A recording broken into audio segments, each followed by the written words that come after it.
بسم اللہ الرحمن الرحیم۔ السلام علیکم ناظرین، نظامی موٹیویشنل چینل میں خوش آمدید۔ میں ہوں آپ کا میزبان عمر فاروق نظامی، اور آج انتہائی خوبصورت ٹرانسمیشن پیغام رمضان میں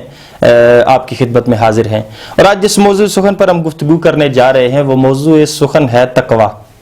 تقوی یعنی کہ پرہیزگاری، اس کے حوالے سے آج ہم گفتگو کریں گے۔ اس پر گفتگو کرنے کے لیے علماء کرام یہاں پر تشریف فرما ہیں۔ ہم ان سے اور ان کے فیض سے مستفید ہوں گے، ان کے خیرات و افکار کا اظہار بھی جو وہ فرمائیں گے وہ انشاءاللہ ہم سب نے سماعت بھی کرنا ہے۔ دعا ہے کہ جو بھی ہمارے سامنے پیش کیا جائے اللہ کریم کی ذات ہمیں اس پر عمل کی بھی توفیق عطا فرمائے۔ ناظرین و سامعین، کائنات کا ایک اپنا نظام ہے، قدرت نے ایک اپنا نظام بنا رکھا ہے۔ کوئی غریب ہوتا ہے تو کوئی امیر ہوتا ہے، دنیاوی بھی درجات ہوتے ہیں، روحانی اور باطنی بھی درجات ہوتے ہیں، اور ظاہری بھی درجات ہوا کرتے ہیں۔ کوئی گورا ہے تو کوئی کالا ہے، اور کوئی امیر ہے، کوئی غریب ہے، کوئی شاہ ہے، کوئی فقیر ہے، کوئی بادشاہ ہے، کوئی تاجر ہے۔ ہر انسان کی اپنی اپنی خصلت ہے اور اپنی اپنی پہچان ہے، اپنی اپنی شخصیت ہوا کرتی ہے۔ تو اسی طرح مذاہب بھی ہیں، کوئی مسلمان ہے، کوئی ہندو ہے، کوئی عیسائی، کوئی یہودی، اس طرح وہ بھی درجات ہوتے ہیں۔ پھر قوموں کی بھی درجہ بندی ہوا کرتی ہے کہ یہ فلاں قوم کا ہے، یہ فلاں قوم، حسب نسب پہ بھی ہم بڑا ناز کیا کرتے ہیں، اور یہ بہت بری بات ہے۔ اللہ کریم کی ذات اس حسب نسب کے مان سے ہمیں بچائے اور ہمیں اہل تقوی میں شامل فرمائے۔ ناظرین و سامعین، اسی طرح روحانی بھی درجات ہوا کرتے ہیں۔ جو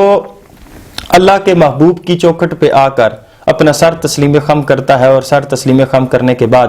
اقرار کرتا ہے کہ اللہ کے سوا کوئی عبادت کے لائق نہیں، اور حضور علیہ الصلوۃ والسلام اللہ کے محبوب ہیں اور اللہ کے نبی ہیں۔ جب وہ یہ اقرار اپنی زبان سے کیا کرتا ہے تو اس کا نام مسلمان کے طور پر جانا جاتا ہے کہ وہ دائرہ اسلام میں داخل ہو چکا ہے۔ پھر وہ جب تھوڑی سی مزید محنت کرتا ہے، فرائض پر تھوڑی سی محنت کرتا ہے، تو اللہ کریم کی ذات اسے مومنیت کا درجہ عطا کرتے ہیں کہ وہ مومن بن جایا کرتا ہے۔ پھر مومن جب تھوڑی سی مزید تگ و دو کرتا ہے اور نفلی عبادت میں تھوڑا خیال کرتا ہے، حقوق العباد کا تھوڑا احترام کرتا ہے، اللہ کریم کی ذات اسے اہل تقوی میں شامل کر دیا کرتے ہیں۔ پھر اہل تقوی جب تھوڑی سی محنت کرتے ہیں تو وہ فقر کی طرف اپنا سفر شروع کرتے ہیں،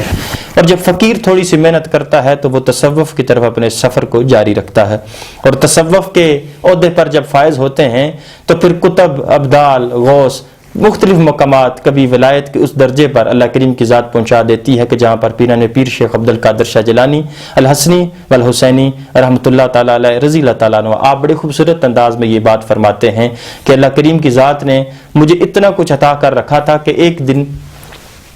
میں اللہ کی عبادت میں مصروف تھا اور تنہائی میں تھا، اور تنہائی میں وہ عبادت کیا کرتے تھے، ریاکاری سے پاک ان کی عبادات ہوا کرتی تھی۔ عبادات کرتے کرتے ایک دن غیب سے آواز آئی، آسمان سے ندا آتی ہے کہ اے عبد القادر، اب تجھے نماز کی ضرورت نہیں، میری کوئی عبادت کرنے کی ضرورت نہیں، ہم نے تجھے بخش دیا ہے۔ تو پیران پیر شیخ عبد القادر شاہ جیلانی الحسنی والحسینی آپ تعوذ پڑھتے ہیں اور کہتے ہیں کہ میں تیرے مکر کو پہچان گیا، تو شیطان ہے۔ تو شیطان ظاہر ہوا اور اس نے کہا کہ آج آپ میرے وار سے بچ گئے، وگرنہ آپ سے پہلے یہاں پر کتنے کتب اور غوث تھے جن کو میں گمراہ کر چکا ہوں۔ ناظرین و سامعین، یہ بات تو ہم سنتے ہیں اور اس پر ہم غور بھی کرتے ہیں کہ ہاں، پیران پیر شیخ عبد القادر شاہ جیلانی ان کا علم اتنا تھا کہ شیطان کے وار سے بچ گئے، لیکن اس کا پس منظر نہیں دیکھتے۔ اس میں ایک نکتہ ہے، میں اس پر غور کروانا چاہوں گا، علماء بھی تشریف فرما ہیں، آپ میری بات کو غور سے ضرور سنیے گا۔ میں یہاں یہ کہتا ہوں کہ جب پیر صاحب نے یہ بات فرمائی اور آگے سے شیطان نے کہا کہ آپ کے ہی مقام پر پہنچے ہوئے کافی سارے جو پیران عظام تھے، جو شیخین تھے، میں نے ان کو یہاں سے گمراہ کیا۔ تو جب یہ بات شیطان نے پیران پیر شیخ عبد القادر شاہ جیلانی آپ کی خدمت میں پیش کی تو اس وقت پیر صاحب کے ہزاروں اور لاکھوں کی تعداد میں مریدین تھے۔ تو پتہ یہ چلا کہ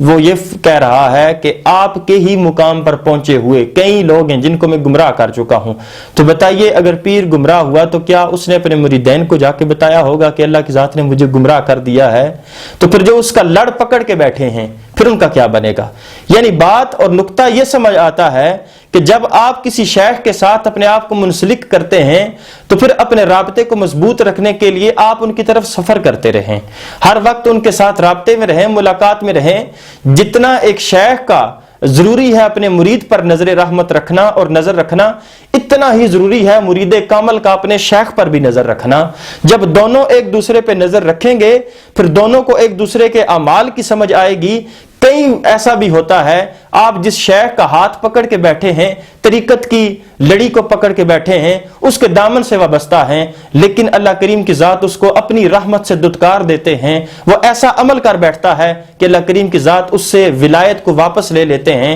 لیکن ہم مریدین کو یہ بات کبھی سمجھ نہیں آتی کہ ہمارے پیر صاحب کا بیڑا غرق ہو چکا ہے۔ تو اس لیے میں یہ کہوں گا اپنے پیران عظام پر بھی آپ بھی نظر رکھیں، جتنا ان کا حق ہے آپ پر نظر رکھنے کا، اس میں سے کم از کم میں یہ کہوں گا کہ 10% آپ کا بھی حق بنتا ہے کہ آپ ان کی صحبت میں بیٹھیں اور ان کے عمل پر آپ نظر رکھیں کہ کیا ان کے قول و فعل میں تضاد تو نہیں ہے۔ ہمیں تو وہ نماز پڑھنے کے لیے کہتے ہیں، کیا خود بھی پڑھتے ہیں؟ ہمیں روزہ رکھنے کے لیے کہتے ہیں، کیا خود بھی روزہ رکھتے ہیں؟ ہمیں اہل تقوی میں شامل ہونے کے لیے کہتے ہیں، کیا خود بھی وہ اہل تقوی میں شامل ہیں؟ ہمیں مومنیت کا درس دیتے ہیں، کیا وہ بھی مومن ہیں؟ ہمیں وہ کہتے ہیں حقوق العباد کا خیال کرو، کیا خود وہ کرتے ہیں؟ ہمیں کہتے ہیں اپنے والدین کی دستبوسی کیا کرو، کیا وہ خود کرتے ہیں؟ ان چیزوں پر آپ نے بھی غور کرنی ہے، آپ نے بھی سمجھنا ہے۔ جب آپ یہ ساری باتیں جان لیں گے، مجھے پتا ہے کہ جب آپ نے یہ بات جان لینی ہے، اپنے پیر کے بارے میں جب سارا کچھ سمجھ جائیں گے، تو پھر جو آپ کی اور شیخ کی محبت ہوگی وہ پھر محبت صرف دنیا تک نہیں رہے گی، بلکہ جب آپ قبر میں بھی پہنچیں گے، جب حضور کا چہرہ سامنے آنا ہے، تو کہیں نہ کہیں آپ کے شیخ کا چہرہ بھی ساتھ آ جانا ہے، اور اس نے کہنا ہے بیٹا تو فکر نہ کر، آج ہم تیرے ساتھ کھڑے ہیں، کیونکہ ہم بھی اہل تقوی میں تھے اور تجھے تقوی کا ہی درس دیا کرتے تھے۔ ناظرین سامعین، تقوی اس موضوع سخن پر گفتگو کرنے کے لیے بہت خوبصورت شخصیات یہاں پر موجود ہیں۔ 7 رمضان المبارک آج افطار ٹرانسمیشن آپ کی خدمت میں پیش کی جا رہی ہے۔ میرے ساتھ موجود ہیں حضرت علامہ مولانا قاری محمد طارق صاحب۔ حضور قبلہ میں آپ کو دل کی عطا گرائیوں سے اپنی اس ٹرانسمیشن میں خوش آمدید کہتا ہوں۔ انہی کے ساتھ انتہائی خوبصورت شخصیت بلبل چمنستان رسالت، ہمارے اس علاقہ پڑی نکا کے ایک خوبصورت ثناخان جناب ملک ثاقب صدیق صاحب، آپ بھی میرے ساتھ موجود ہیں، میں آپ کو بھی دل کی عطا گرائیوں سے خوش آمدید کہتا ہوں۔ تو جی ناظرین و سامعین، چونکہ آپ کو پتا ہے کہ ہمارا یہ وتیرہ ہے اور ہمیں گٹی یہ بات بتائی گئی ہے کہ جب بھی اپنی محفل کا آغاز کرتے ہو تو اللہ کے لا ریب کلام سے کیا کرو، یا تو ہم حمد باری تعالیٰ ہم یہاں پر آپ کی خدمت میں پیش کیا کرتے ہیں، یا پھر ہم تلاوت کلام پاک سے اپنے قلوب و اذہان کو معطر و منور فرمایا کرتے ہیں۔ تو آئیے علامہ طارق صاحب کی خوبصورت آواز میں تلاوت کلام پاک سنتے ہوئے اپنے قلوب و اذہان کو معطر و منور فرماتے ہوئے اس نشریات کا آغاز کرتے ہیں۔ اعوذ باللہ من الشیطان الرجیم، سبحان اللہ، بسم اللہ الرحمن الرحیم، سبحان اللہ، سبحان اللہ۔ خلق الانسان من صلصال كالفخار، سبحان اللہ، سبحان اللہ۔ وخلق الجان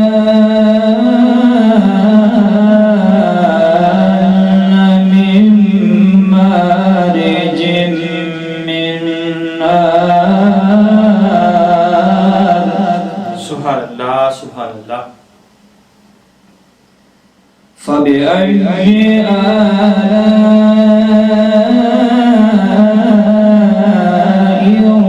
ربكما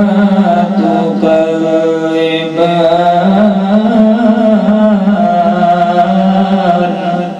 سبحان اللہ۔ رب المشرقين ورب المغربين،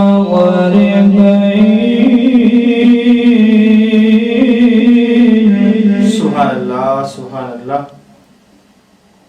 فبأي آلاء ربكما تكذبان،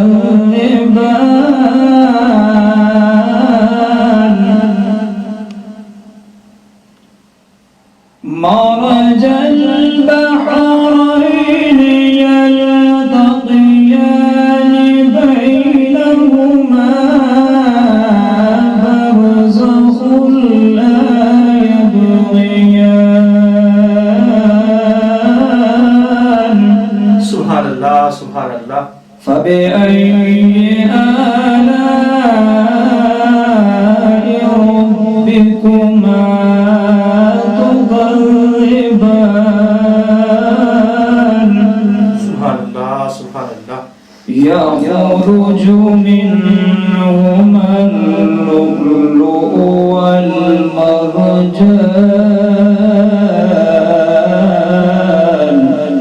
سبحان اللہ فبأي آلاء ربكما تكذبان آمنت بالله صدق الله العظيم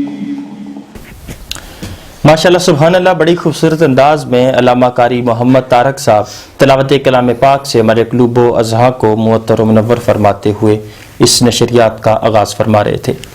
ناظرین و سامعین، قرآن مجید فرقان حمید وہ لا ریب کتاب ہے کہ جس کا نزول بھی اسی ماہ مقدس میں ہوا۔ تو یہاں پر یہ بات کہنا میں بہت ضروری سمجھتا ہوں کہ قرآن مجید فرقان حمید کی تلاوت کو اپنا وتیرہ بنائیں، اپنی عادت بنائیں، صبح و شام قرآن مجید فرقان حمید کی تلاوت کیا کریں۔ اور یہاں پر یہ بات ضرور کروں گا، میں اکثر کہا کرتا ہوں اور علماء بھی میری بات سے اتفاق کیا کرتے ہیں، میری تائید کیا کرتے ہیں، میں کم علم ہوں، ضعیف العلم شخص ہوں، لیکن پھر بھی یہ بات کروں گا کہ جہاں روٹین یہ بنائیں کہ ایک پارہ صبح اور ایک پارہ شام کو میں نے تلاوت کرنا ہے، وہیں پر ایک مشورہ چھوٹا سا دوں گا کہ صرف اس کے جگہ جہاں ایک پارہ پڑھنا ہے وہاں صرف صبح ایک رکوع اور شام کو ایک رکوع پڑھیں، لیکن ساتھ ترجمہ کر لیا کریں اور ساتھ اس کی تفسیر کو پڑھ لیا کریں۔ یقیناً آپ کی زندگی میں جو رونقیں اور جو رحمتوں کا نزول ہوگا اس کا حساب نہ آپ کر سکتے ہیں اور نہ ہی آپ کے ارد گرد رہنے والے لوگ۔ یہ اللہ کریم کا بڑا فضل و کرم ہے اور یہ قرآن کا اعجاز ہے کہ جب اسے انسان پڑھتا ہے تو وہ دل میں اترتا ہے اور اس کی زندگی میں اس کا اثر بھی نظر آتا ہے۔ قرآن مجید فرقان حمید کو سمجھنا ہم پر فرض کیا گیا ہے۔ ہم نے صرف 10 نیکیوں، محض 10 نیکیوں کے لیے تلاوت کلام پاک کو اپنا وتیرہ تو بنا لیا، اور معذرت کے ساتھ کہ اب تو ہم تلاوت بھی نہیں کرتے، ہم اس سے بھی کافی دور ہو چکے ہیں، لیکن جو کرتے ہیں میں ان سے کہہ رہا ہوں، ان سے مخاطب ہوں کہ خدا را اس کو سمجھنے کی کوشش کریں۔ ضروری نہیں کہ رمضان المبارک میں جی میں نے 10 قرآن پاک ختم کیے ہیں تو ٹھیک ہے، بہت اچھی بات ہے، اس کا آپ کو اجر ملے گا، لیکن 10 ختم کرنے کے بجائے صرف ایک پارہ ختم کر لیتے، لیکن ساتھ ترجمہ کرتے اور سمجھ جاتے اور آپ کسی کو سمجھانے کے قابل ہو جاتے تو یہ بہت بڑا کام ہوتا، اور ان میں سے صرف ایک آیت کی تفسیر پر عمل کر لیتے اور اسے اپنی زندگی میں شامل کر لیتے۔ آج ہم قرآن کو پڑھتے ہیں لیکن سمجھتے نہیں ہیں، اسی لیے آقا علیہ الصلوۃ والسلام نے بھی ارشاد فرمایا تھا کہ میری آنے والی امت میں ایسا دور بھی آئے گا، لوگ قرآن پڑھیں گے لیکن ان کے حلق سے نیچے نہیں اترے گا، اور حلق سے نیچے نہ اترنے کی صرف وجہ یہی ہے، اور اس کا ترجمہ میں اپنی زبان میں یہی کروں گا کہ اس کا ترجمہ یہی ہے، ہم پڑھ تو لیتے ہیں، ہم پر نہ قرآن اثر کرتا ہے نہ ہماری زندگی میں اس کی تعلیمات کہیں نظر آتی ہیں۔ سود لینے کی باری آئے یہی مسلمان سب سے پہلے کھڑا ہوتا ہے، لیکن جب زکوٰۃ دینے کی باری آئے تو یہی مسلمان غربت کا لبادہ اوڑھ کر اپنے بستر پر سو جاتا ہے اور کہتا ہے کہ میں غریب ہوں، میں زکوٰۃ نہیں دے سکتا۔ میں معذرت کے ساتھ یہ کہہ رہا ہوں کہ میں اس معاشرے میں جی رہا ہوں جہاں اللہ اور اس کے رسول کے نام پر باسی روٹیاں تو دی جاتی ہیں لیکن تازہ روٹی دینے کے لیے کوئی تیار نہیں ہوتا۔ خدا را میں یہ کہوں گا کہ میں اس معاشرے میں جی رہا ہوں جہاں اللہ کے نام پہ دینے کی باری آئے تو جب ہم اپنا بٹوا کھولتے ہیں اس میں سب سے پہلے چھوٹا نوٹ دیکھتے ہیں، اس چھوٹے نوٹ میں جو پھٹا ٹیپ لگا نوٹ ہوتا ہے وہ اللہ اور اس کے رسول پہ کے نام پر وقف کرتے ہیں اور نئے نوٹ اپنے سینے سے لگا کے رکھتے ہیں۔ میں اس معاشرے میں جی رہا ہوں جہاں لوگ اپنے پڑوسی کا خیال تو نہیں کرتے، لیکن وہیں پر اگر کسی اور علاقے کا بندہ ہو اور کہیں اپنے سیاسی اور سماجی مفادات کے لیے ہزاروں اور لاکھوں روپے لٹا دیا کرتے ہیں۔ اور میں اس معاشرے میں جی رہا ہوں کہ اپنے بیٹے کی شادی پر کنجروں کو نچانے کے لیے اور ان کو بلا کر رنگ و سرور کی محفلیں سجا کر لاکھوں کروڑوں روپیہ خرچ تو کر دیتے ہیں، لیکن اپنے ہی پڑوس میں ایک بیوہ عورت کی یتیم بچی جو کہ بیاہ کے قابل ہو جائے، شادی کے قابل ہو جائے، جس کے جیز کا سامان نہ ہونے کی وجہ سے اس کی شادی نہ ہو رہی ہو، ہم اسے کچھ دینے کے لیے تیار نہیں ہوتے، اور ہم اس وقت یہ کہتے ہیں کہ ہمارے اپنے ہی حالات بہت خراب ہیں۔ ناشکری ہم میں کوٹ کوٹ کے بری ہے، اور اگر ہم ناشکرے ہیں تو ہم سمجھ سکتے ہیں کہ نہ تو ہم مومن ہو سکتے ہیں اور نہ ہمارا شمار اہل تقوی میں ہو سکتا ہے۔ اہل تقوی، یہ میرا موضوع تھا کہ تقوی پر گفتگو کرنے کے لیے میرے ساتھ جو شخصیت موجود ہیں کسی بھی تعریف کے محتاج نہیں، آپ نے ان کی خوبصورت آواز میں، اور میں تو یہ کہوں گا کہ حضرت داؤد علیہ السلام کے جس طرح آپ کو اللہ کریم کی ذات نے وہ زبان عطا کی تھی، جب آپ تلاوت کیا کرتے تھے، اللہ کی حمد و ثنا کیا کرتے تھے، چرند پرند اور پہاڑ بھی راشا مدام ہوا کرتے تھے، اور آپ ان پر بھی ایک کیفیت طاری ہوا کرتی تھی، تو بڑی خوبصورت انداز میں انہی کی دین، انہی کی عطا سے بڑے خوبصورت انداز میں آپ تلاوت کلام پاک سے ہمارے قلوب و اذہان کو معطر منور فرما رہے تھے، اور سورہ رحمان کا آپ نے پہلا رکوع تلاوت کیا، جس کو سمجھنے کے اللہ کریم کی ذات ہمیں توفیق عطا فرمائے۔ ناظرین و سامعین،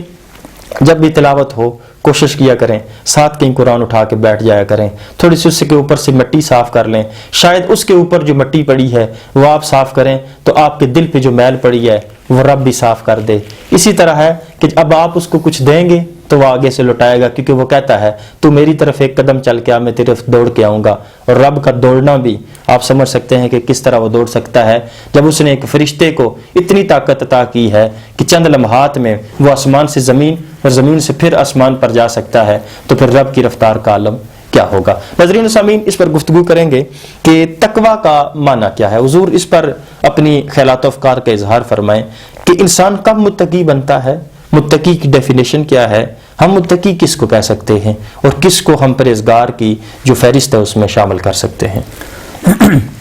نحمده ونصلي ونسلم على رسوله الكريم اما بعد فاعوذ بالله من الشيطان الرجيم بسم الله الرحمن الرحيم فقد قال الله تبارك وتعالى في القرآن المجيد والفرقان الحميد ببركة إن الله وملائكته يصلون على النبي يا أيها الذين آمنوا صلوا عليه وسلموا تسليما اللهم صل على سيدنا مولانا محمد النبي الأمي وعلى آله وبارك وسلم وصل عليه الصلاة والسلام عليك يا رسول الله وعلى آلك وأصحابك يا سيدي يا حبيب اللہ۔ سب سے پہلے تو میں اپنے برادر جناب محترم المقام عمر فاروق نظامی چشتی صاحب کا انتہائی مشکور و ممنون ہوں کہ آپ نے مجھ ناچیز کو اس رمضان ٹرانسمیشن میں انوائٹ فرمایا۔ اللہ تعالیٰ آپ کو دن دگنی رات چگنی ترقیاں عطا فرمائے، آمین آمین۔ اور امید کرتے ہیں کہ ہمارے تمام ناظرین خیر و عافیت سے ہوں گے۔ اللہ تبارک و تعالی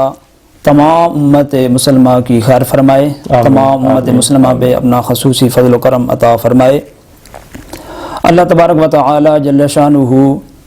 کا بے پناہ ان گنت لا تعداد شکر ہے کہ جس مالک لم یزل نے 6 دن کے اندر ارض و سما، واہ واہ واہ واہ واہ، دن اور رات، سورج اور چاند ہمارے لیے پیدا فرمائے۔ بے شک بے شک بے شک۔ اور پھر اتنا ہی نہیں، اللہ تبارک و تعالی نے اپنی تمام مخلوق سے کم و بیش روایات کے مطابق 18,000 مخلوقات سے اعلیٰ و ارفع مخلوق اشرف المخلوقات بنا کے حضرت انسان کو دنیا کے اندر مبعوث فرمایا۔ سبحان اللہ سبحان اللہ۔ اور پھر اپنی بے شمار نعمتوں کے ساتھ سرشار فرمایا، بے شک، جس میں سب سے بڑی نعمت یہ ہے کہ ہم مسلمانوں پہ، ہم حضور علیہ الصلوۃ والسلام کی امتیوں پہ اللہ رب العالمین نے یہ کرم، یہ فضل فرمایا کہ ہمیں امت محمدیہ کے اندر پیدا فرمایا۔ بے شک بے شک بے شک، یہ بہت بڑا فضل ہے، بے شک بہت بڑی کرم نوازی ہے اللہ تبارک و تعالی جل شانہ کی، کہ ہمیں امت محمدیہ صلی اللہ علیہ وسلم نے پیدا فرمایا، اور پھر بے شمار نعمتوں کے ساتھ ہمیں ہماری زندگی کے اندر آج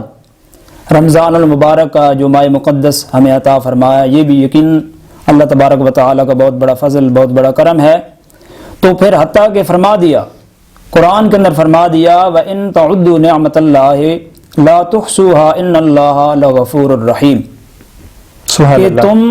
اللہ تبارک و تعالی کی نعمتوں کا اگر شمار کرنا چاہو تو نہیں کر سکتے، کیونکہ واہ وہ واہ بہت واہ بڑا واہ غفور واہ الرحیم واہ ہے۔ واہ واہ واہ ان اللہ لغفور الرحیم، وہ بہت بڑا غفور الرحیم ہے۔ واہ واہ۔ تو جہاں پہ اللہ تبارک و تعالی نے ہمیں اتنی نعمتوں سے سرفراز فرمایا، وہاں پہ اس ماہ مقدس کے صدقے اللہ رب العالمین نے ہمیں تقوی جیسا ایک عظیم و شان عمل عطا فرمایا واہ واہ واہ۔ اور اس کا حکم فرمایا۔ سب سے پہلے جب اللہ تبارک و تعالی نے قرآن مجید فرقان الحمید میں یہ حکم فرمایا، جو سب سے پہلی تقوی کے بارے میں جو آیت مبارکہ نازل ہوئی، فرمایا کہ یا ایھا الذین آمنوا اتقوا اللہ حق تقاتہ، واہ واہ واہ واہ واہ۔ سبحان یعنی کہ اللہ۔ اے ایمان والو تقوی اختیار کرو جس طرح اللہ تبارک و تعالی کا حق ہے۔ واہ واہ واہ۔ تقوی اس طرح اختیار کرو جس طرح کے، جس طرح کہ اللہ تبارک و تعالی کا حق ہے۔ واہ واہ واہ۔ تو جب یہ آیت مقدسہ نازل ہوئی تو صحابہ کرام رضوان اللہ تعالی علیہم اجمعین پریشان ہو گئے، بڑا تعجب ہوا کہ کون ہے اس دنیا کے اندر، اس کائنات کے اندر جو رب کا حق ادا کر جو سکے۔ اس پروردگار عالم کا حق ادا کر سکے۔ واہ واہ واہ واہ۔ بڑی تشویش ہوئی ان کو بے شک بے شک حضور، بے شک، بڑا نکلا ہے۔ کون ہے جو رب جلال کا حق ادا کرے، جس نے اتنی نعمتیں عطا جس کی، نے بالکل دیکھنے کے لیے آنکھیں عطا کی، بولنے کے لیے زبان عطا کی، چلنے کے لیے پاؤں عطا کیے، کام کرنے کے لیے ہاتھ عطا کیے، سوچنے حضرت کے لیے انسان دماغ لیے عطا ایسی کیا۔ ایسی چیزیں پیدا فرمائی واہ واہ واہ کہ جو واہ واہ۔ انسانوں کے ذہن و گمان میں بھی نہیں ہے۔ بے شک بے شک۔ تو پھر اللہ تبارک و تعالی نے جی بسم اللہ۔ جب اپنے نیک اور ان صالح بندوں کو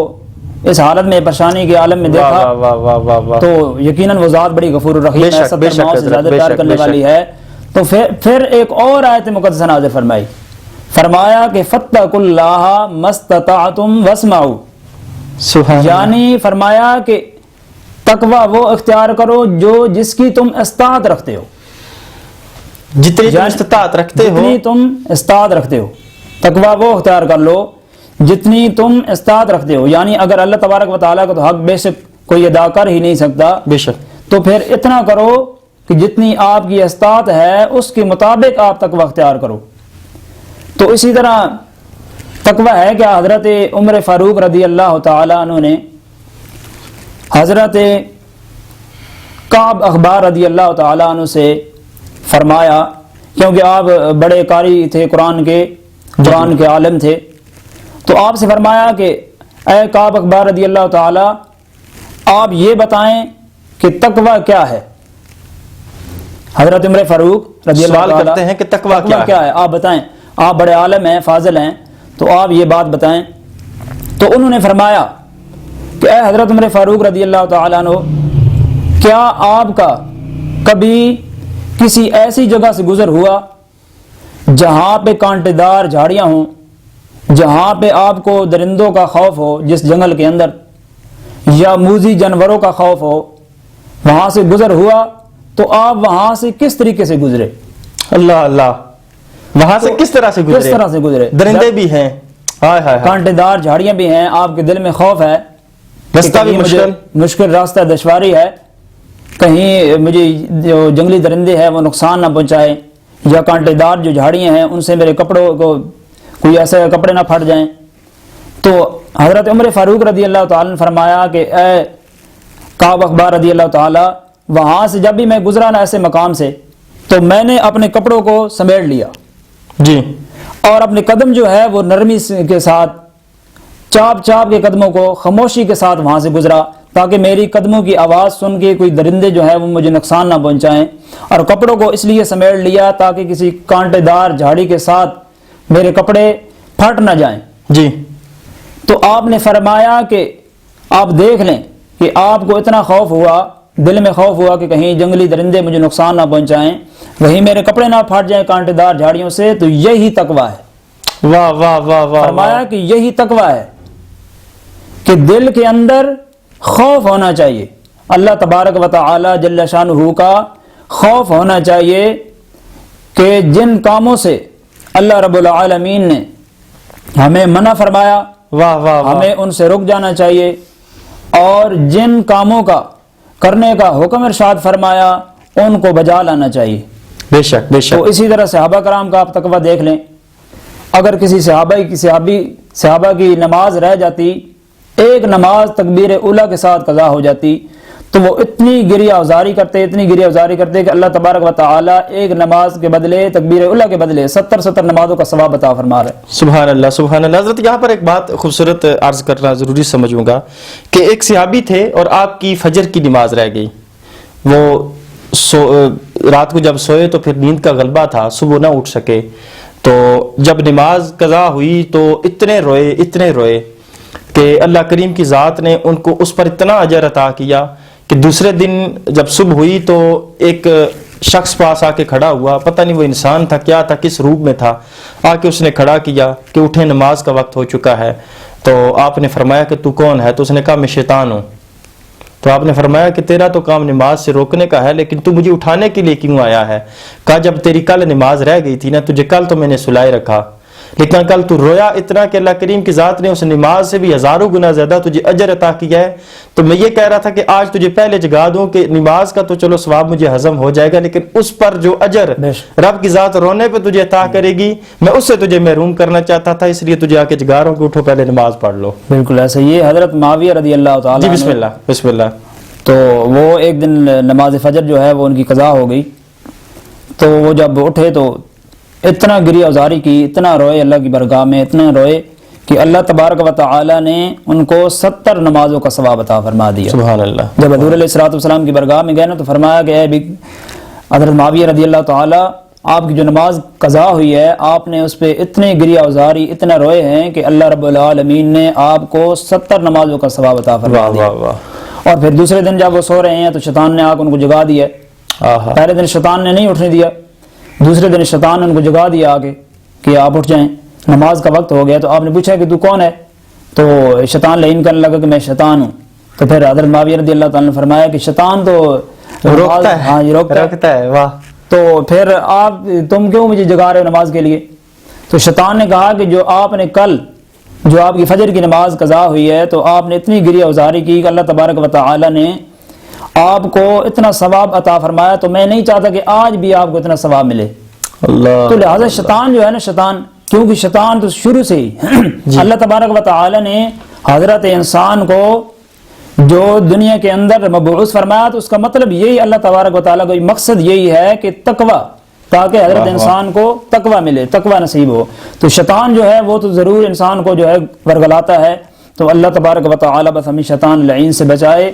اور ہمیں تقوی اختیار کرنے کی، متقی اور پرہیزگاری کی توفیق عطا فرمائے۔ آمین آمین۔ جزاک اللہ حضور، جزاک اللہ، بہت شکریہ سر۔ یہ تھے جناب حضرت علامہ مولانا قاری محمد طارق صاحب، جو بڑے خوبصورت انداز میں تقویٰ کا مفہوم بیان کر رہے تھے کہ اہل تقویٰ کیسے ہوتے ہیں، ان کا کیا طریقہ کار ہوا کرتا ہے۔ مزید اگلے سوال کی طرف کہ اہل تقویٰ اور عام انسان میں کیا فرق ہوتا ہے، اگر ان میں فرق کرنا ہو کہ عام انسان کس طرح کا ہوتا ہے، اس کے چال چلن کس طرح کے ہوتے ہیں، اس کی زندگی گزارنے کا طریقہ کیا ہوتا ہے، اور جب اہل تقویٰ اپنی زندگی گزارتے ہیں تو ان کا طریقہ کیا ہوتا ہے، اس پر بھی گفتگو کریں گے۔ لیکن اس سے قبل آپ کو تعارف کروایا تھا کہ آج ہمارے ساتھ ایک خوبصورت سنخان مصطفیٰ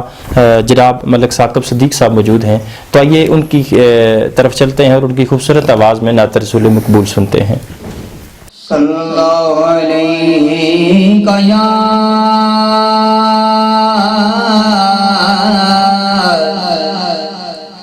رسول اللہ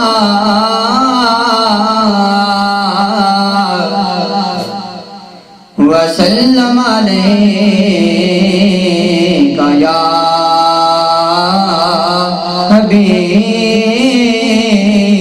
حبیب اللہ صلی اللہ علیہ کا یا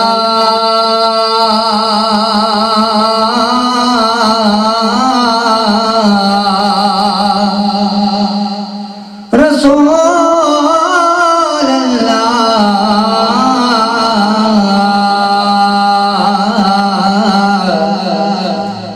وسلم علیہ یا حبیب اللہ۔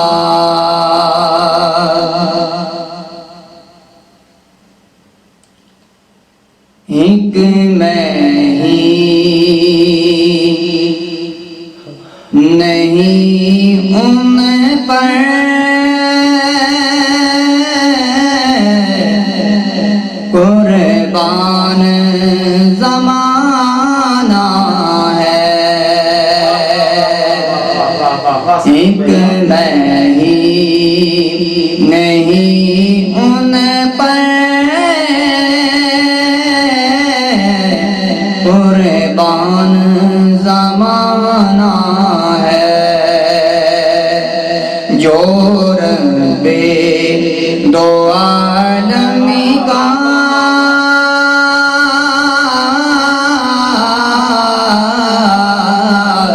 محبوب یگانہ ہے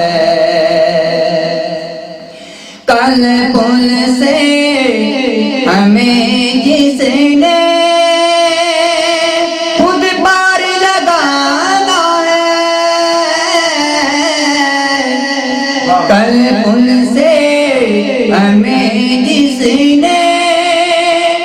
خود پار لگانا ہے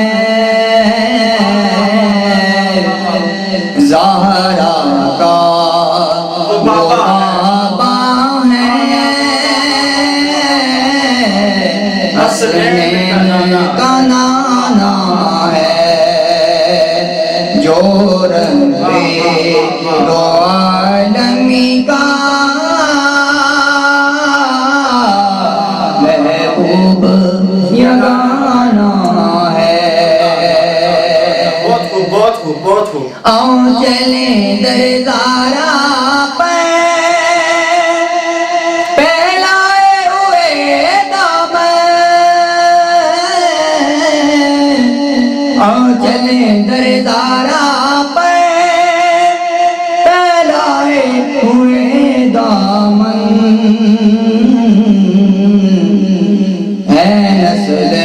کریموں کی لجپال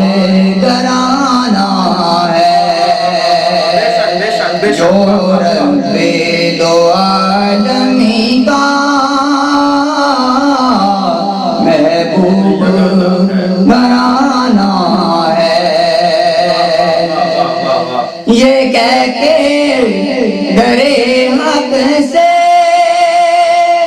کچھ موت ملی مولا یہ کہہ کے ڈرے حق سے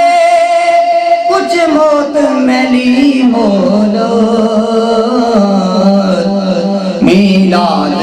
کی آمد ہے محفل کو سجانا ہے میلاد کی آمد ہے محفل کو سجانا ہے ایک میں ہی نہیں ان پر قربان زمانہ ہے جو رب دو عالم کا محبوب یگانہ واہ واہ واہ الحمد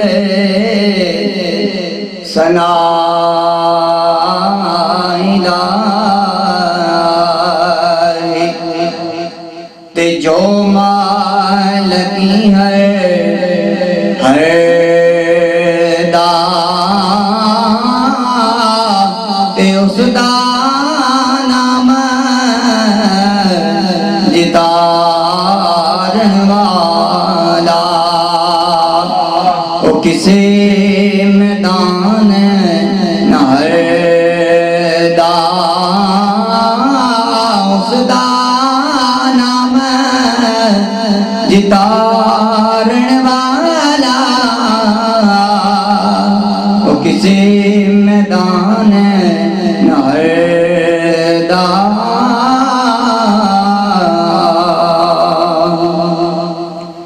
تجھے میں کام امنا تے کچھ نہیں میرے پلے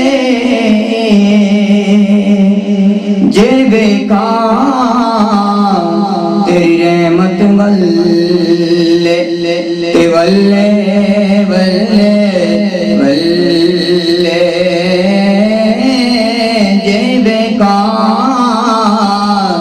تیری رحمت والے والے والے والے تے چنگی صورت تے عاشق ہونا اے کیڑی جڑیائی عاشق بن تو اس سونے دا جس شکل بڑائی عاشق بن تو اس سونے دا جس شکل بڑائی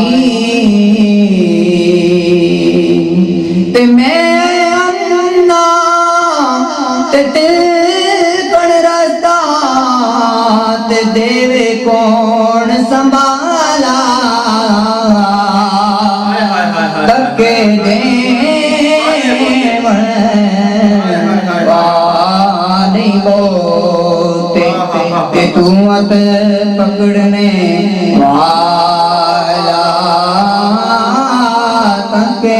وانی بوتے تے تو ات پکڑنے والا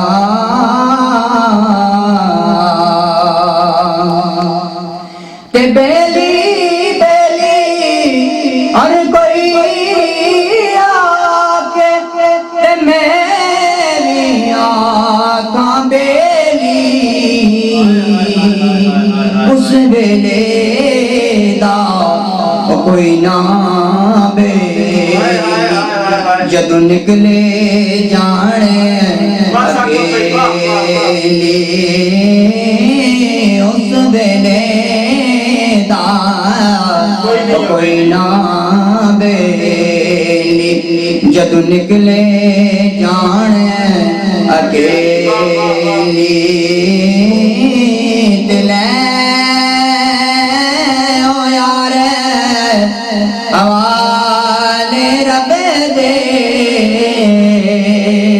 تے میرے 4 دناں دے اس دن عید مبارک ہو سی جس دن تیرے ملائیں گے اس دن عید مبارک ہو سی جس دن تیرے ملائیں گے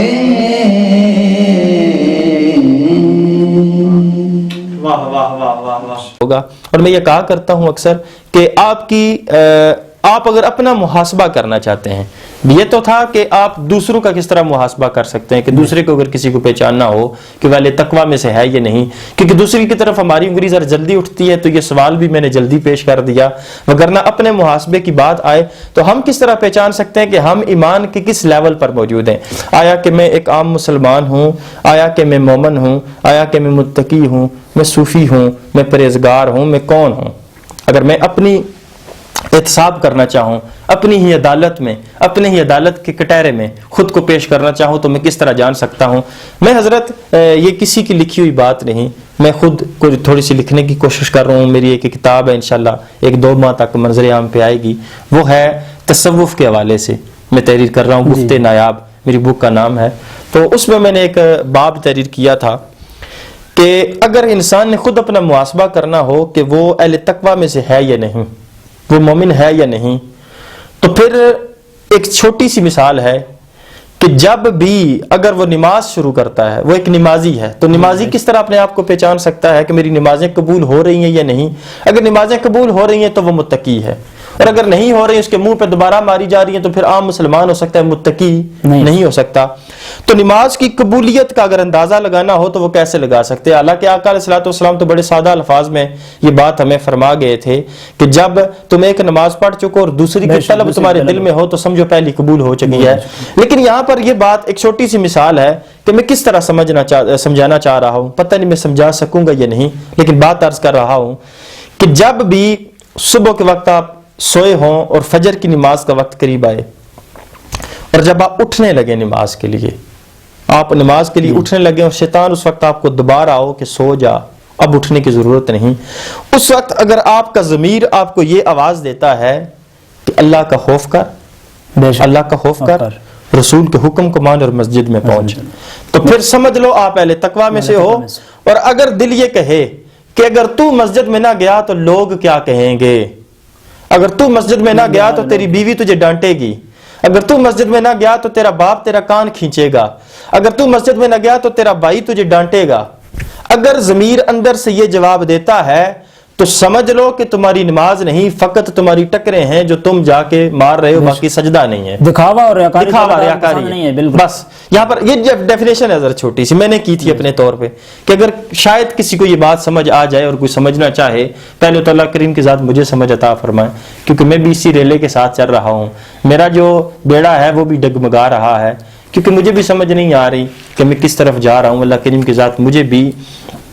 سیدھے رستے پر چلنے کی توفیق عطا فرمائے۔ سب سے گناہگار آپ سب سے بھی گناہگار میں ہی ہوں، میں سب سے پہلے اپنی توبہ اللہ کریم کی بارگاہ میں پیش کرتا ہوں، اور آپ تمام احباب سے بھی یہ التماس کروں گا، افطار کا وقت قریب آئے، میں اکثر یہ بات کہا کرتا ہوں، بڑا خوبصورت وقت ہوتا ہے، بڑا خوبصورت لمحہ ہوتا ہے، اس وقت رب کریم بہت قریب آ کر ایک روزہ دار کی دعا کو سنتے ہیں، ان دعاؤں میں کہیں تھوڑا سا وقت نکال کر اس ناچیز کو ضرور یاد کیجیے گا اور میرے لیے بھی ضرور دعا کیجیے گا۔ ناظرین و سامعین، ہماری گفتگو کے دوران ہماری اس نشریات کی زینت بنے ہیں بلبلے چمنستان رسالت جناب محمد اویس صدیق بٹ صاحب، جو بڑی خوبصورت ثنا خان ہیں، ددوچھا سے آپ تشریف لائے ہیں، پہلے بھی آپ ہماری سکرین پر تشریف لا چکے ہیں، بڑا ہی اعلیٰ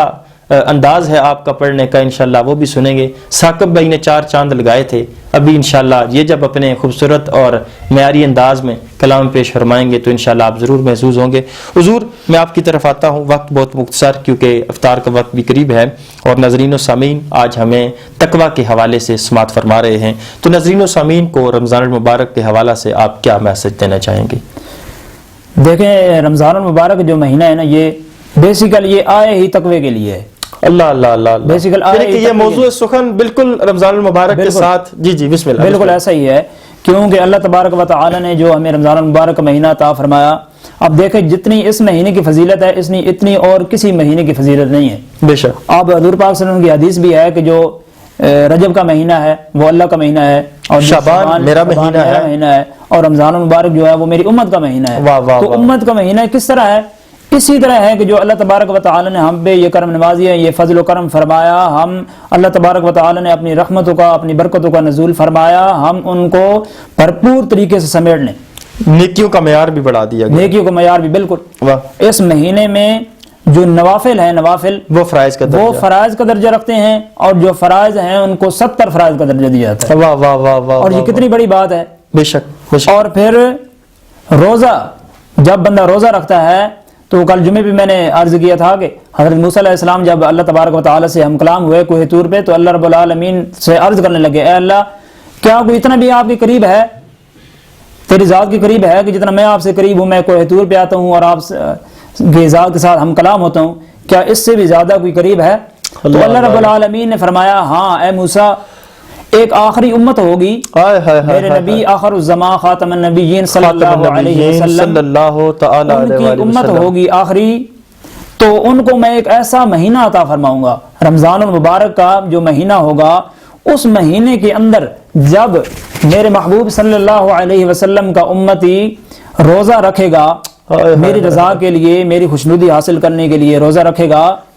تو پھر صبح سحری کر کے دن بھر روزہ رکھے گا، شام کو جب افطار کا وقت ہوگا تو وہ اپنے خشک ہونٹوں سے، اپنی خشک زبان سے میری برگاہ میں التجا کرے گا، تو اے موسیٰ میں اس کے اتنا قریب ہو جاؤں گا کہ تیرے اور میرے درمیان 70 پردے ہیں، لیکن جب میرا بندہ خشک ہونٹوں سے میری برگاہ میں التجا کرے گا تو اے موسیٰ میرے اور اس کے درمیان کوئی پردہ حائل نہیں ہوگا. واہ واہ واہ واہ واہ واہ واہ واہ واہ سبحان اللہ سبحان اللہ. یعنی کہ جتنا اس کا زہد اور تقوی ہوگا، جتنی اس کا ایک ایمان کا معیار ہوگا، میں اتنا ہی قریب ہوتا جاؤں گا. بے شک بے شک. یعنی کہ پھر تو یہ کہا جا سکتا ہے کہ جو متقی حضرات ہیں جن کے بارے میں آج ہم گفتگو کر رہے ہیں، ان کے تو بالکل پھر رب قریب آ جاتا ہوگا. اور یقیناً جب وہ دنیا سے بھی چلے جاتے ہیں تو ان کا بھی دیکھیں کس طرح چرچا ہوتا ہے کہ ان کے مزارات پر کس طرح تمام حاضری لوگ اسی طرح یہ دیکھیں ان کے بارے میں تو اللہ تبارک و تعالی نے قرآن مجید میں فرمایا نا کہ یا ایھا الذین آمنوا اتقوا اللہ وکونوا مع الصادقین. یہ ہمیں فرمایا، جو عام انسان ان کو فرمایا کہ یا ایھا الذین آمنوا اتقوا اللہ وکونوا مع الصادقین، اے ایمان والو تقوی اختیار کرو اور سچے لوگوں کے ساتھ ہو جاؤ. واہ واہ واہ سبحان اللہ. وہ سچے لوگ وہی ہیں جو اللہ تبارک و تعالی کی برگاہ میں متقی اور پرہیزگار ہیں. یعنی کہ آج کا میسج یہی ہے کہ ہمیں اہل تقوی میں شامل ہونے کے لیے یہ رمضان المبارک ہمارے لیے ایک پیکج ہے. بالکل پیکج ہے. اس میں بس زیادہ سے زیادہ اس آفر کو جو ہے وہ آپ جس طرح کہتے ہیں نا جی بڑے خوبصورت انداز میں بھی اکثر کہا کرتا ہوں جناب میرے چینل کو سبسکرائب کر دیں. تو اس طرح یہ بھی ہے کہ آج موقع ہے، سبسکرائب کر لیں تو اچھے رہیں گے. چینل کو نہیں، میں کہہ رہا ہوں اہل تقوی کی ذرا فہرست میں اپنے آپ کو شامل کرنے کی کوشش کریں. اللہ کریم کی ذات ہمیں عمل کی توفیق عطا فرمائے. حضور قبلہ بہت شکریہ، آپ بڑی خوبصورت انداز میں گفتگو فرما رہے تھے، خیالات و افکار کا اظہار فرما رہے تھے. وقت مختصر تھا ورنہ آپ سے گفتگو کو جو سلسلہ تھا اس تسلسل کو توڑنے کا دل تو نہیں چاہ رہا تھا. انشاءاللہ پھر رمضان مبارک میں آپ کو تکلیف دیں گے، آپ ضرور یہاں پر تشریف لائیے گا. آپ کے ساتھ بیٹھ کر پھر کسی نئے موضوع سے پر خیالات و افکار کا اظہار فرمائیں گے. ناظرین و سامعین، آج جس طرح کہ آپ کو بتا چکا ہوں کہ میرے ساتھ انتہائی خوبصورت شخصیت بلبل چمنستان رسالت تحریک لبیک پاکستان کے انتہائی خوبصورت کارکن. میں تو کہتا ہوں کہ جب ان کو دیکھتا ہوں، میں تحریک لبیک کے کسی بھی کارکن کو دیکھتا ہوں اور متحرک کارکن کو، میری طرح نہیں، میں بھی کارکن تحریک لبیک پاکستان کا ہی ہوں، لیکن میں ایسا کارکن ہوں جو گھر میں بیٹھ کے فیس بک پہ پوسٹ لگا دیتا ہوں سفیر کو نکالو، لیکن یہ ڈنڈے اٹھا کر جب ٹی چوک میں روات میں پہنچتے ہیں یا فیض آباد دھرنے میں پہنچتے ہیں تو کہتے ہیں ہمارے سینے پہ گولی مار لو، لیکن سفیر کو ضرور نکالنا. یہ بات یہ کہا کرتے ہیں اور برملا میدان میں بھی کہا کرتے ہیں. یہ حسینی مشن پہ ہیں کہ امام علی مقام فرماتے ہیں میں حجرے کے اندر بھی وہی حسین ہوں اور میدان کربلا میں بھی وہی حسین ہوں. یہ اندر بھی وہی بات کرتے ہیں، باہر بھی وہی بات کرتے ہیں. تاجدار ختم نبوت زندہ باد زندہ باد. اور اسی کے ساتھ بڑی خوبصورت شخصیت جناب بلبل چمنستان رسالت محمد اویس صدیق بٹ صاحب اپنی خوبصورت انداز میں مخصوص منظور نظر صوفیاء کا کلام ہے وہ پیش فرمائیں گے. تو آئیے ان کی خوبصورت آواز میں نعت رسول مقبول سنتے ہیں. صلی اللہ علیہ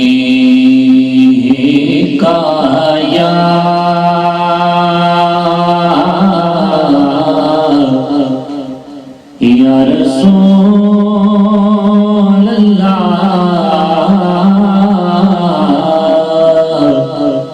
وسلم علیہ یا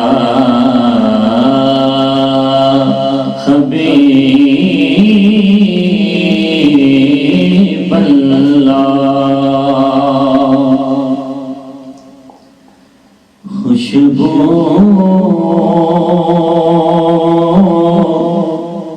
ہے تو عالم میں تیری ہے گلے چیدہ خوشبو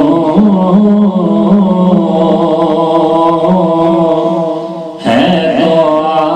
عالم میں تیری ہے گلے چیدہ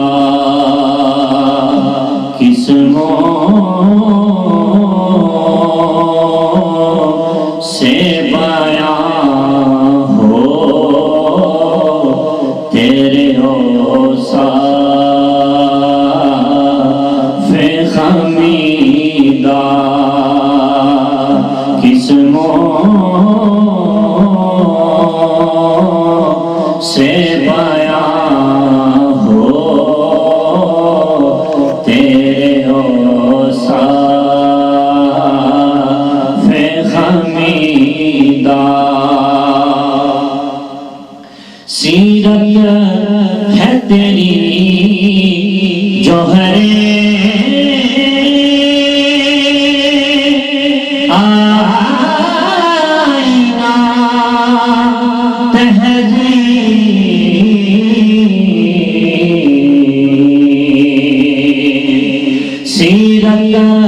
ہے تیری جوہر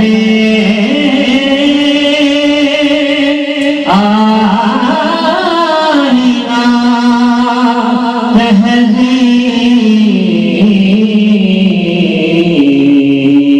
تہذیب روشن تیرے جلووں سے جہانے دل و دیلا قسموں سے بیان ہو تیرے اوصاف خمیدہ تو روح زمن رنگے چمن ابرے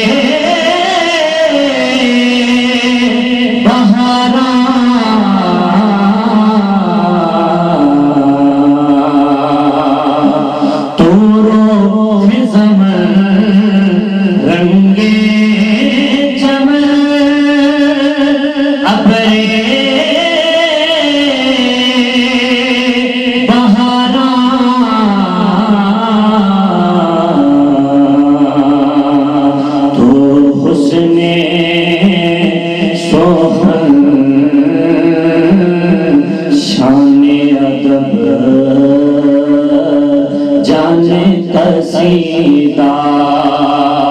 تو حسن صبح حسن صبح شان ادب جانے قصیدہ قسموں سے بیان ہو تیرے اوصاف خمیدہ تجھ سا کوئی آیا ہے نہ آئے گا جہاں میں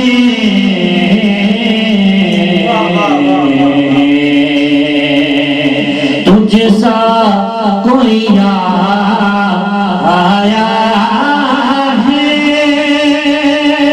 نہ آئے گا جہاں میں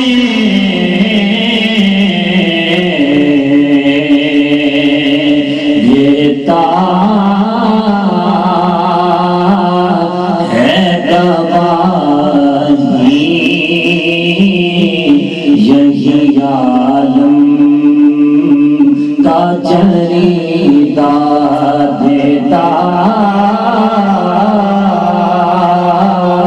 ہے گواہی یہی عالم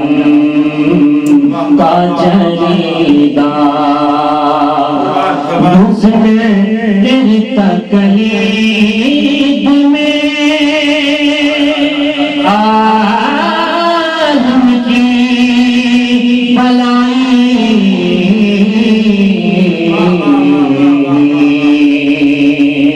مزمر تیری تقلید میں ہے عالم کی بلائی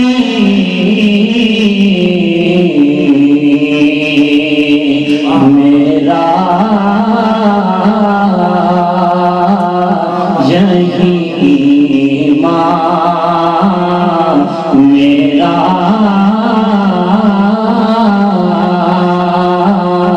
یہی ایمان ہے یہی میرا عقیدہ قسموں سے بیان ہو تیرے اوصاف خمیدہ اے خواجہ برحق کا تیری ہر بات ہے سچی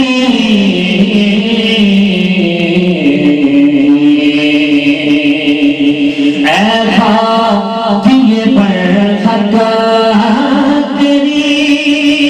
ہر بات ہے سچی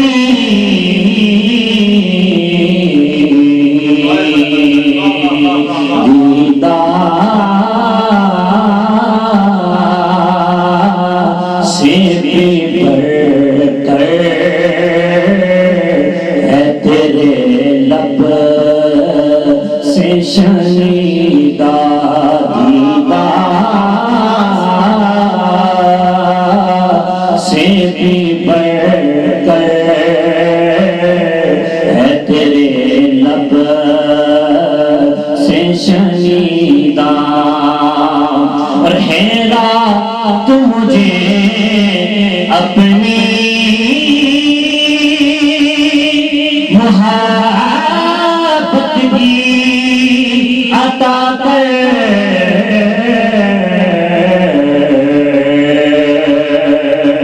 حیرا تو مجھے اپنی محبت کی عطا کر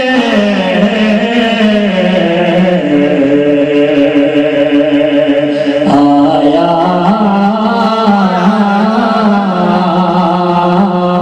ہوں تیرے در بدامان دریدہ آیا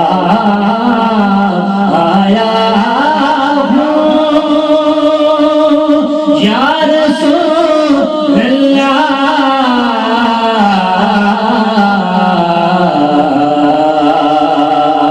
آیا ہوں تیرے در پہ بدامان دریدہ قسموں سے بیان ہو تیرے اوصاف غمیدہ خوشبو ہے تو عالم میں تیری ہے گل چیدہ قسموں سے بیان ہو تیرے اوصاف غمیدہ کوئی گل باقی رہے گا نہ چمن رہ جائے گا بس رسول اللہ کا دین حسن رہ جائے گا کوئی گل باقی رہے گا نہ چمن رہ جائے گا بس رسول اللہ کا دین حسن رہ جائے گا نام شاہ خانے جہاں مٹ جائیں گے لیکن یہاں نام شاہ خانے جہاں مٹ جائیں گے لیکن یہاں حشر تک نام و نشانے پنجے تن رہ جائے گا بس رسول اللہ کا دین حسن رہ جائے گا جو پڑے گا صاحب لولاک کے اوپر درود جو پڑے گا صاحب لولاک کے اوپر درود آگ سے محفوظ اس کا بدن رہ جائے گا بس رسول اللہ کا دین حسن رہ جائے گا اطلسوں کم خواب کی پوشاک پہ نازان ہو اطلسوں کم خواب کی پوشاک پہ نازان ہو اس تن بے جان پر خاکی کفن رہ جائے گا بس رسول اللہ کا دین حسن رہ جائے گا سب فنا ہو جائیں گے کافی ولیکن خشیار تک سب فنا ہو جائیں گے کافی